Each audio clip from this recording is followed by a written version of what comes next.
what you and Harlan did that fateful night seems, at first glance, to fill that hole perfectly. A donut hole in a donut's hole. Welcome to Watch Mojo, and today we're counting down our picks for the most captivating and can't-miss examples of a whodunit.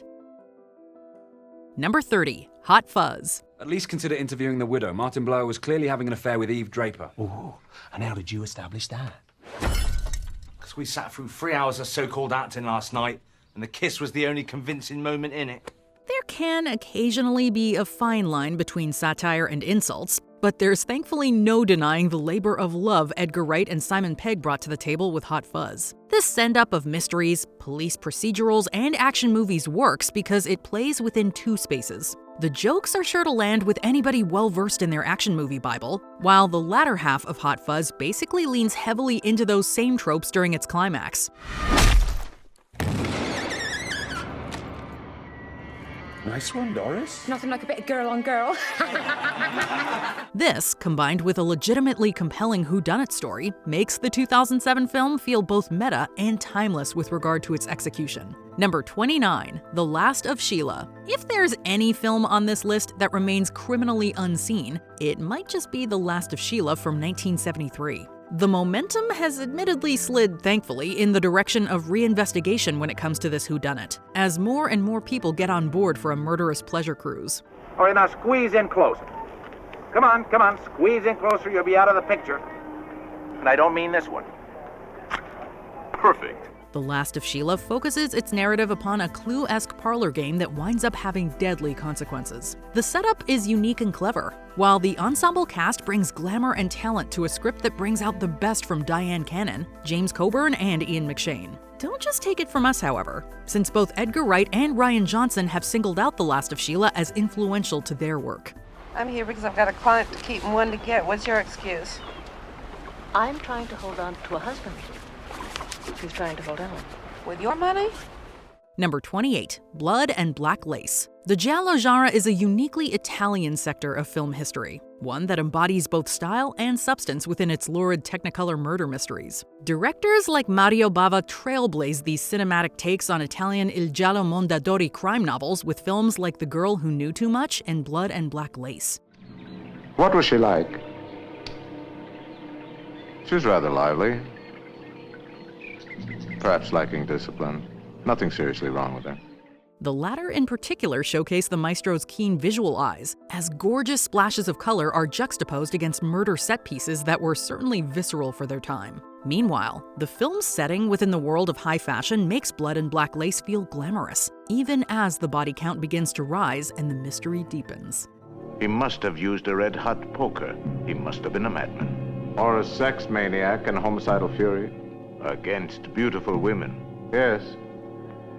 Perhaps the sight of beauty makes him lose control of himself and kill.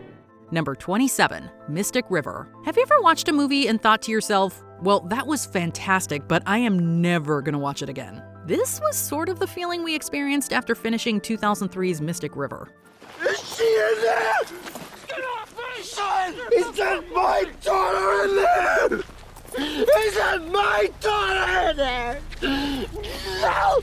It wasn't as if the movie wasn't good. Far from it, in fact. Instead, Brian Helgeland's adaptation of Dennis Lehane's novel packs such a gut punch that we felt emotionally drained and changed from the experience. And it's really starting to piss me off, Dave, because I can't even cry for my own little daughter, and I can't even cry for her.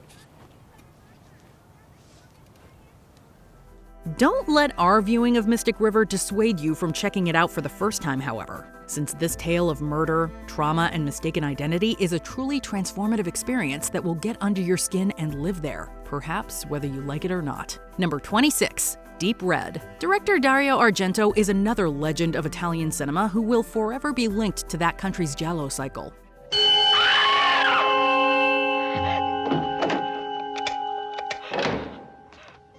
This is thanks to such influential efforts as The Bird with the Crystal Plumage or our next pick, Deep Red. Fans and critics alike have frequently singled out this film from 1975 as a textbook giallo, with many of the genre's established tropes. A labyrinthine mystery exists at the core of Deep Red's narrative, combined with evocative music as well as an everyman protagonist doing a little amateur undercover work. Elsewhere, Argento's penchant for graphic and uncomfortable violence is also on display, as Deep Red further pushed the giallo's boundaries for extreme content into the 70s.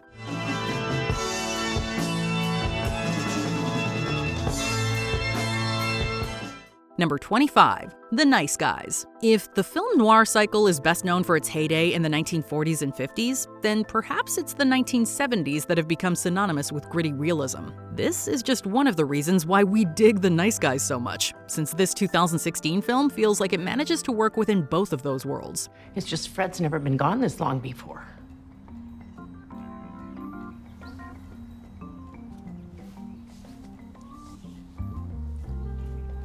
How long has he been missing? Since the funeral. Director and co-screenwriter Shane Black is no stranger to crafting compelling characters and fascinating storylines within his work, as evidenced by his success with the Lethal Weapon franchise. The Nice Guys boasts great chemistry from its leads, Russell Crowe and Ryan Gosling, while its adult film industry setting never feels like it's playing dress-up. Instead, this world feels lived in and definitely worthy of its cult reputation. You know, nobody got hurt. People got hurt. I'm saying I think they died quickly, though, so I don't think that they got hurt. Number 24, In the Heat of the Night. Sidney Poitier portrayed author John Ball's character of Virgil Tibbs in 3 movies, the first of which was this hit from 1967. What do they call you up there? They call me Mr. Tibbs. Poitier brings his commanding presence to the role of a big city police detective who confronts racism in small-town Mississippi as he collaborates with local authorities on a murder case. The mystery here works in tandem with Poitier's on-screen relationship with his co-star Rod Steiger, as well as how Mr. Tibbs interacts with the prejudiced local populace. Was Mr. Colbert ever in this greenhouse, say last night about midnight? Elsewhere, an iconic score from Quincy Jones punctuates each beat with brassy and jazzy goodness. An ultra-cool soundtrack for a film that feels hot, humid, and oppressive. Number 23, Shutter Island. Which would be worse? To live as a monster? Or to die as a good man? Here's a question. Is the twist ending to Martin Scorsese's Shutter Island predictably telegraphed or impossible to detect upon only a single viewing? Well, it depends on who you ask, but we also think that it doesn't really matter in the end, since the journey here feels just as creatively satisfying as the destination. The setting of a mysterious and remote mental hospital is a good one, effectively creepy and atmospheric as heck. Is there a reason you keep referring to your patient in the past tense, Doctor? Look outside, Marshal. Why do you think? Scorsese seemed to love the world he made with Shutter Island, and fans definitely seem to agree, traveling alongside star Leonardo DiCaprio and his investigation into a missing patient. Number 22, Scream. The time seemed to be right back in 1996 for a meta-horror movie like Scream to take its place among the public zeitgeist. Never, ever, ever, under any circumstances say, I'll be right back. Because you won't be back. I'm getting another beer. You want one? Yeah, sure. I'll be right back! This was despite the existence of a lesser-known B-movie, There's Nothing Out There, also delivering on this premise back in 1991. It ultimately doesn't matter who was first, of course, since the original Scream also works just fine on its own as a slasher/murder mystery with a lot of moving parts and interesting characters. Screenwriter Kevin Williamson helped reinvigorate the sagging serial slasher genre for the 90s here with Scream, while at the same time introducing yet another iconic masked killer with Ghostface. Oh, you want to play psycho killer? Can I be the helpless victim? Okay, let's see. No, please don't kill me, Mr. Ghostface. I want to be in the sequel. Number 21, The Usual Suspects. It's widely considered to be one of the 20th century's finest mystery stories, a perfect storm of screenplay, casting, performance, and execution. The Usual Suspects makes the most of Christopher McQuarrie's script, as it explores a world of unreliable narrators, hidden clues, and dialogue that brings together an outstanding ensemble cast. How do you shoot the devil in the back?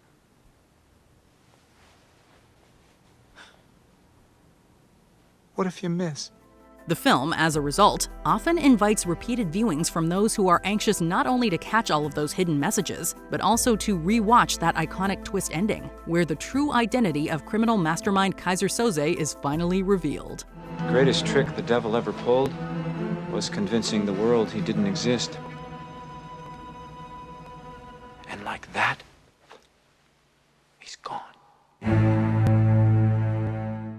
Number 20, The Long Goodbye. Sit down! Sit down, Mr. Marlowe. Don't dirty up my joint. Sit down, right here. Director Robert Altman was one of the fresh new faces redefining the film industry during the 1970s. His adaptation of Raymond Chandler's The Long Goodbye helped usher in the era of neo-noir crime films. Didn't he tell you where he was going? No, we're usually not speaking when he leaves.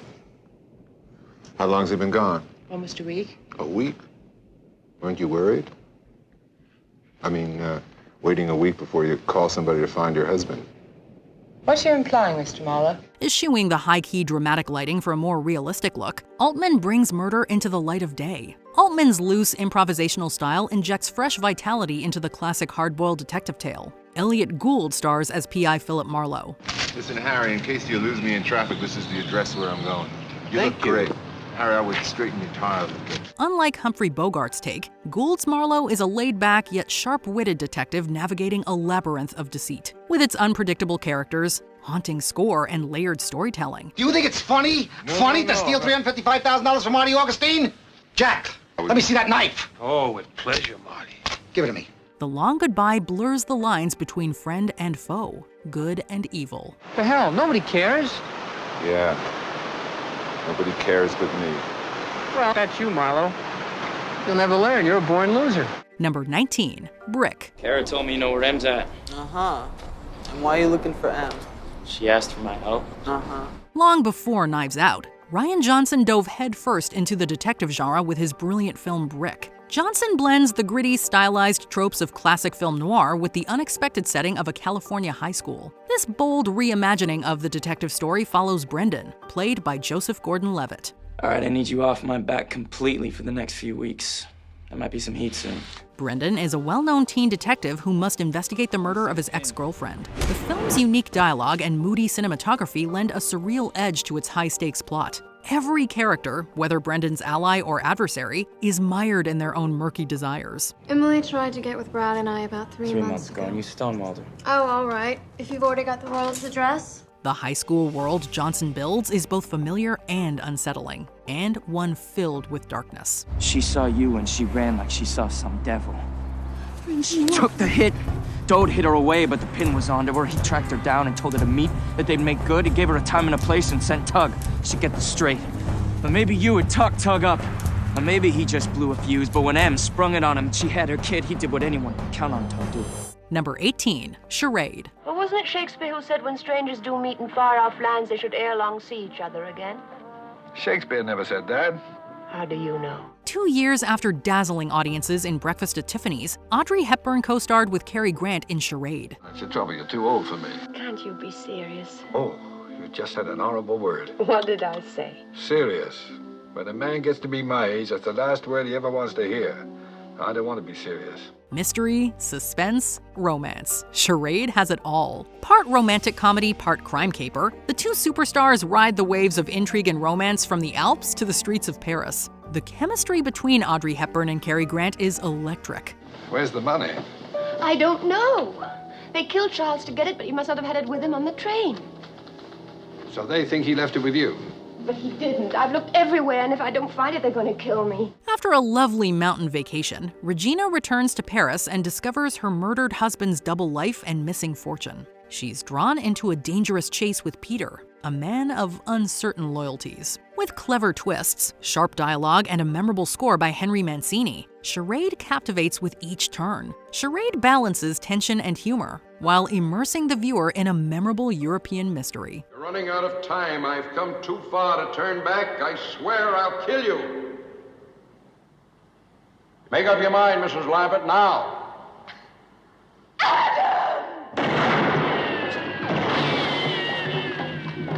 Number 17, The Girl with the Dragon Tattoo. In The Girl with the Dragon Tattoo, director David Fincher expertly adapts the acclaimed Stieg Larsson novel. Fincher's version captures Larsson's moody, captivating world.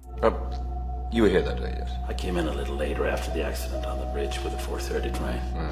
Well, a terrible day. For the days after.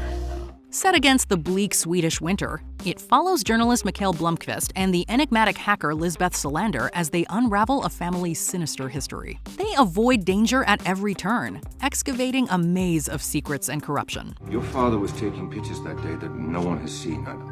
I'd like to take a look at them. So ask him. Well, I was wondering if you could do that. I don't speak to him, as you know. Could you make an exception in my case? Are you afraid to be in the same room with him? I'm not saying you shouldn't be. So you won't help me? With Fincher's signature atmospheric direction, the film tackles complex themes like abuse and vengeance with aplomb. Fincher paints a haunting portrait of horrors hidden beneath the seemingly mundane. Rooney Mara's transformative portrayal of Lisbeth is haunting and unforgettable. I have a number of accounts at Bank of Kroonveld, Cayman Islands. I'd like to transfer those accounts and convert them to bonds. Naturally, you have the clearing codes. Naturally.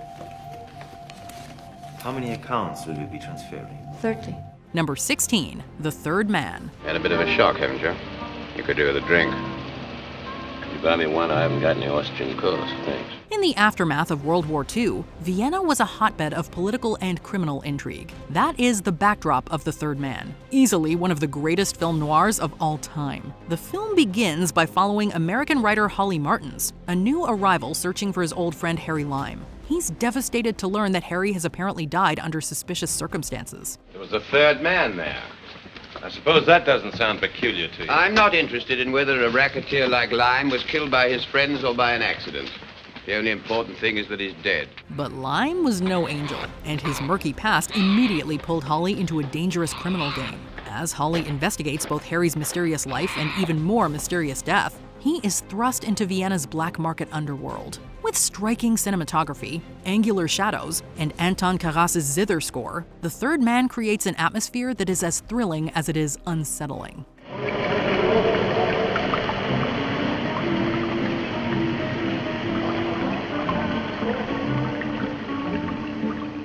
Number 15, Who Framed Roger Rabbit? I just don't believe it. I won't believe it. I can't believe it. I shan't believe it. Believe it, kid. I took the pictures myself. She played patty cake.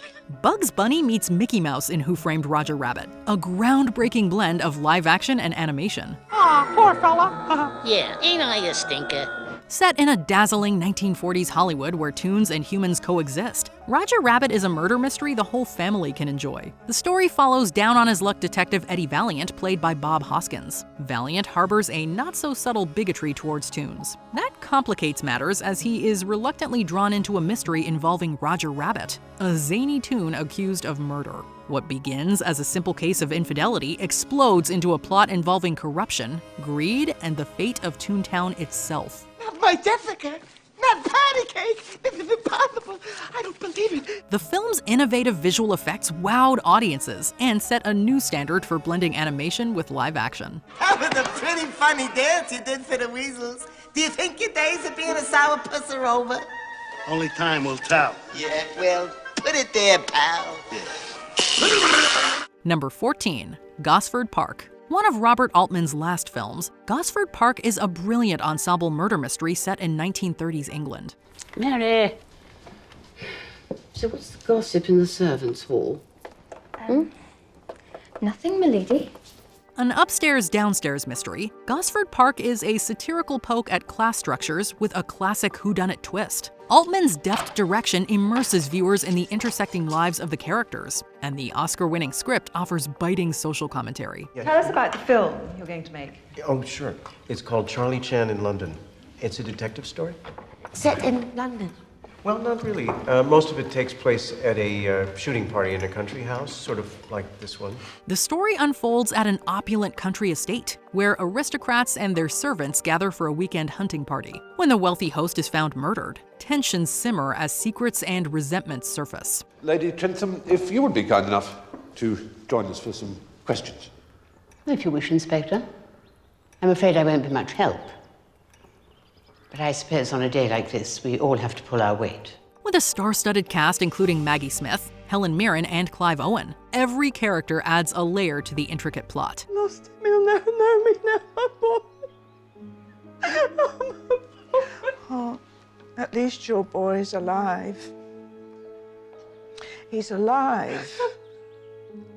That's what matters. Number 13, Zodiac. Is it me? Or does that look like a gun sight? Today's August 1st. He wants his coat in the afternoon edition. If the Examiner doesn't have the balls to run it, we scoop the bait. Al, this man is talking about shooting 12 people. And not running this might make him do that. The Zodiac Killer was a prolific serial killer who terrorized the San Francisco Bay Area in the late 1960s and 1970s. David Fincher's Zodiac is a chilling and meticulous exploration of the hunt for the killer. The story follows a trio of obsessive figures: a cartoonist played by Jake Gyllenhaal, a reporter played by Robert Downey Jr., and a detective played by Mark Ruffalo. I'm gonna need elimination prints from your staff. Is anyone here that didn't touch this letter?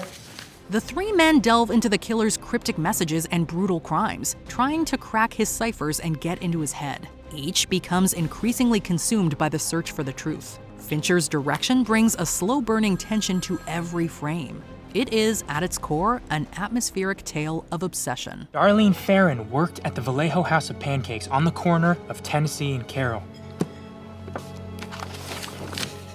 Arthur Lee Allen lived in his mother's basement on Fresno Street. Door to door, that is less than 50 yards. Number 12, Memories of Murder. 뭔 사진을 들여다보고 있냐, 작품만 날아가시지. 얘들 얼굴을 다 보다 보면은 어느 순간 감이 딱 와, 직감적으로. Before Parasite, Snowpiercer, and The Host, South Korean director Bong Joon-ho gave us Memories of Murder. The 2003 crime drama is based on a real-life string of murders dating from 1986 to 1994. Set in a rural town plagued by a series of brutal killings, the film follows two detectives, an overwhelmed local cop and a big city detective from Seoul. The duo clash as the case grows more complex and elusive. The humor and bleak atmosphere help highlight themes of societal anxiety, corruption, and the tragic futility of justice. 뭐야 이거? 지금 라디오야? 방송 지금 나가고 있나? 네, 생방송.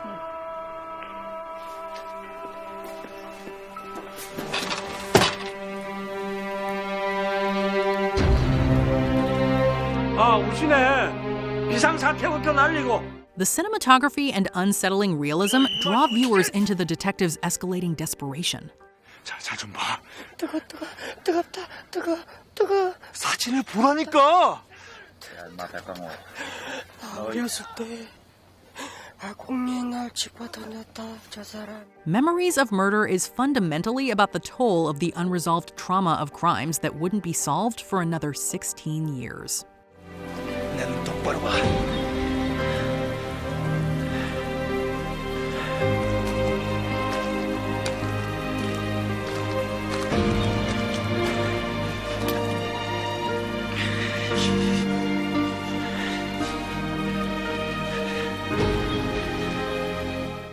Number 11, Memento. Teddy, don't believe his lies. He is the one. Kill him. From the critically acclaimed Christopher Nolan, Memento is one of the director's most ambitious departures from the traditional narrative structure. The neo-noir film follows the journey of Leonard, a man searching for his wife's killer despite his anterograde amnesia. John Edward Gamble. This guy told me his name was Teddy. Unable to form new memories, Leonard must utilize a system of photographs and tattoos to keep track of the clues he gathers. Dodd, put him onto Teddy or just get rid of him for Natalie.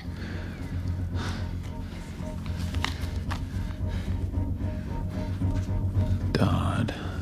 Chronological black and white sequences give the audience the background leading up to the murder, while color sequences follow the murder in reverse chronological order. The effect is a masterfully complicated story that keeps the audience on the edge of their seats until the separate portions meet at the end and make Memento a truly unforgettable flick. Number 10, Clue. May I introduce you? Mrs. White, this is Yvette, the maid. I see you know each other. Who says a murder mystery has to be dark and ominous? This film, based on the classic board game and featuring a Who's Who ensemble comedy cast, brings out the lighter side of murder when anonymous guests at a dinner party realize that Mr. Body has invited them all because he has access to their darkest secrets. I demand to know what's going on. Now, why have we all been dragged up here to this horrible place? Well, I believe we all received a letter. My letter says it will be to your advantage to be present on this date because a Mr. Body will bring to an end a certain long-standing, confidential, and painful financial liability. Faced with blackmail, one of the guests takes the opportunity to murder him while the lights are out. Now.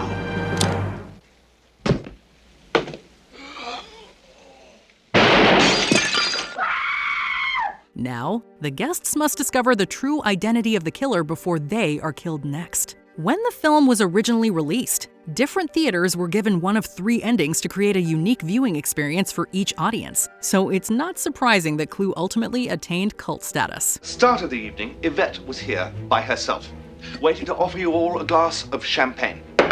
I was in the hall. I know because I was there. Number 9. Seven. You've seen my files, right? You've seen the things I've done. Hollywood in the 1990s cranked out some of the best crime thrillers of all time, but few holds a candle to Seven. It is possibly one of the most gripping thrillers ever made. It delves into the darkest and most disturbing depths of human nature. The story follows detectives Somerset and Mills as they pursue a twisted serial killer. The 7 deadly sins serve as his modus operandi, and the bodies quickly start to stack. Greed, sloth, wrath, pride, lust, and envy.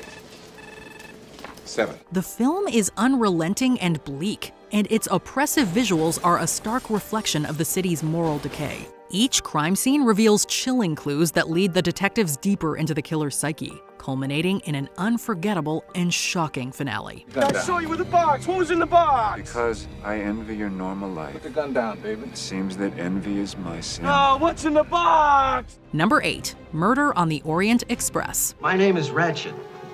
Do I have the pleasure of speaking to Mr. Hercule Poirot? The pleasure, possibly, Mr. Ratchet. The intention, certainly. You asked me for a light.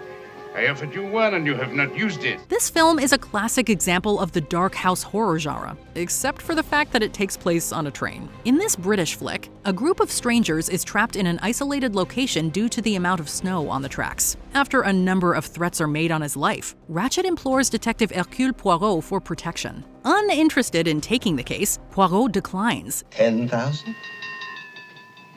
15,000.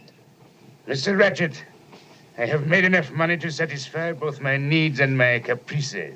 I take only such cases now as interest me, and to be frank, my interest in your case is, dwindling. And the next morning, Ratchet is found dead in his cabin.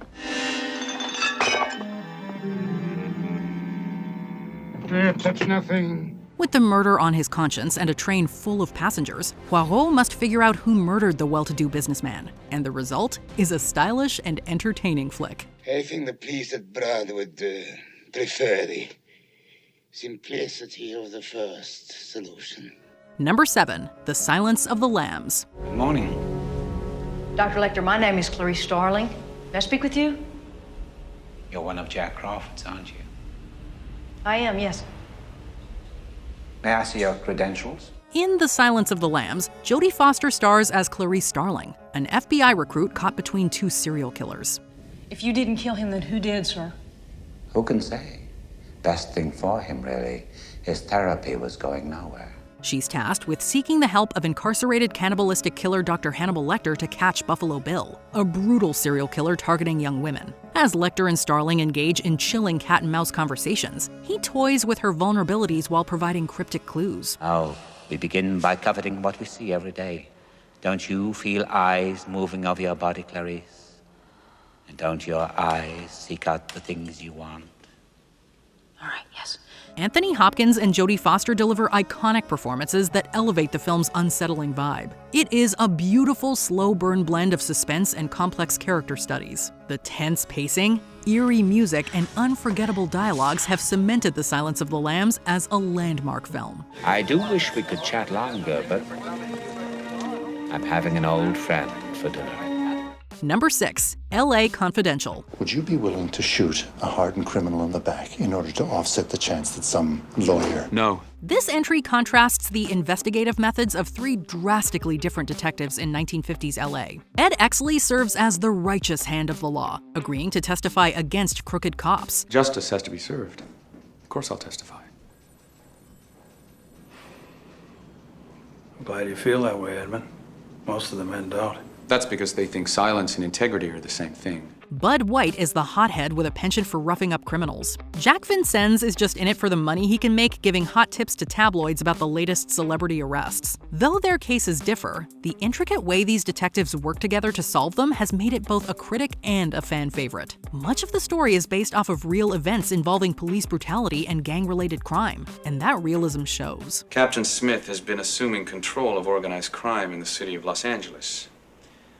This includes the assassinations of an unknown number of Mickey Cohen lieutenants, the systematic blackmail of city officials,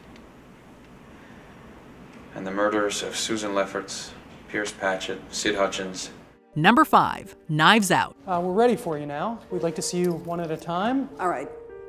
I'll go first. I'm assuming this will all be wrapped up before the memorial tonight. With Knives Out, Rian Johnson breathes new life into the Agatha Christie-style whodunit. When wealthy crime novelist Harlan Thrombey is found dead, every member of his eccentric family becomes a suspect. Enter Benoit Blanc. We did not get into it. I'm just trying to get an accurate impression.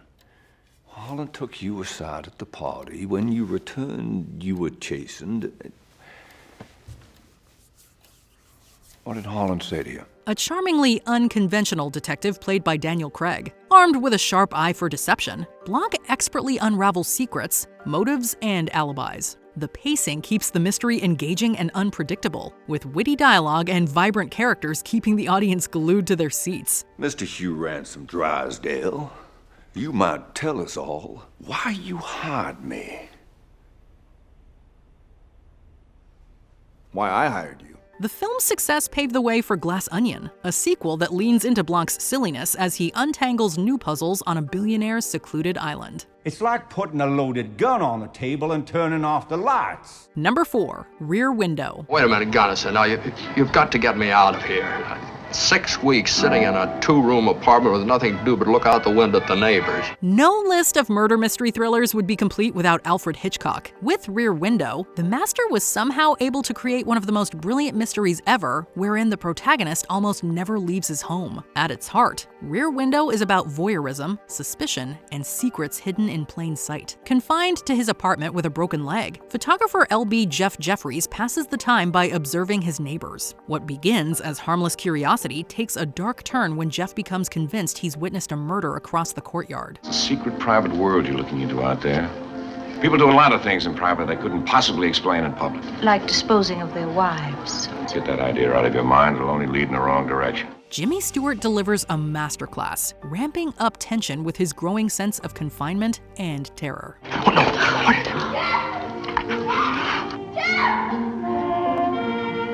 Please. Stella, what do we do? Number 3, Chinatown. What seems to be the problem?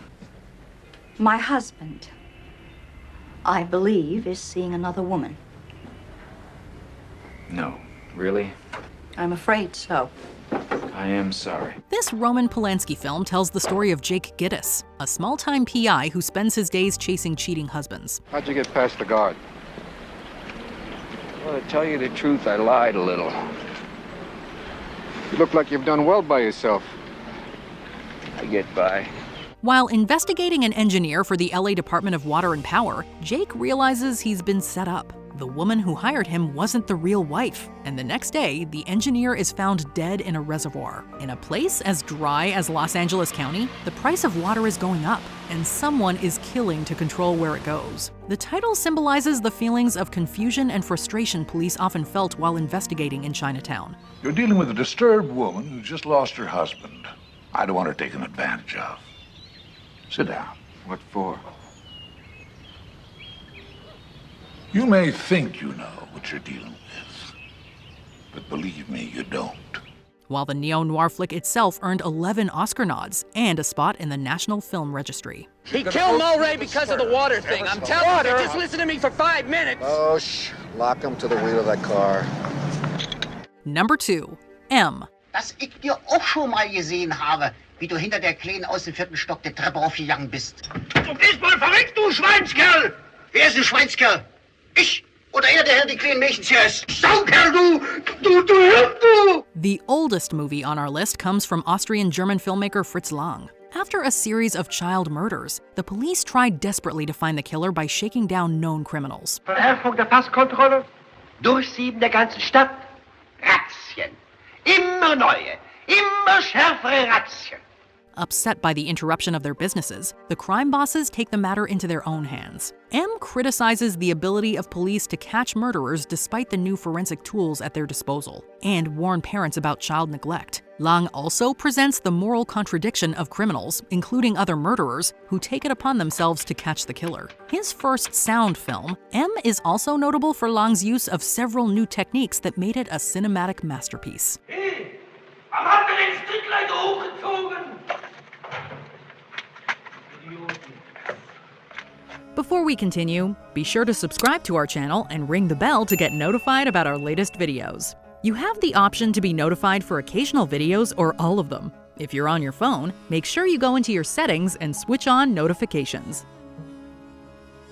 Number 1. The Maltese Falcon. Why were you tailing Thursby? I wasn't. Miles wasn't. But the simple reason we had a client. Who's the client? Sorry, I can't tell you that. Be reasonable, Sam. Give us a break, will you? Approached by a beautiful bombshell to find her missing sister, Detective Sam Spade quickly finds himself in a complicated murder plot with a priceless Falcon figurine in the middle.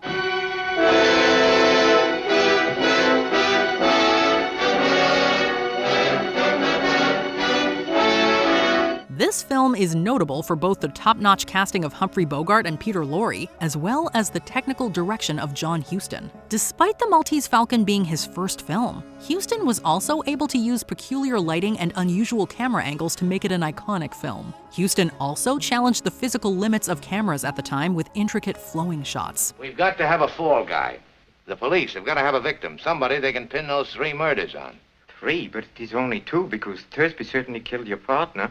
All right, only 2 then. What difference does it make? The point is, we've got to give the police... Come, Mr. Spade. You can't expect us to believe at this late date that you're the least bit afraid of the police. All of these aspects combined make it a classic film noir murder mystery you cannot miss. Listen, this won't do any good. You'll never understand me, but I'll try once and then give it up. What is it about a murder mystery that sucks you into its story? What are some of your favorites? Let us know in the comments.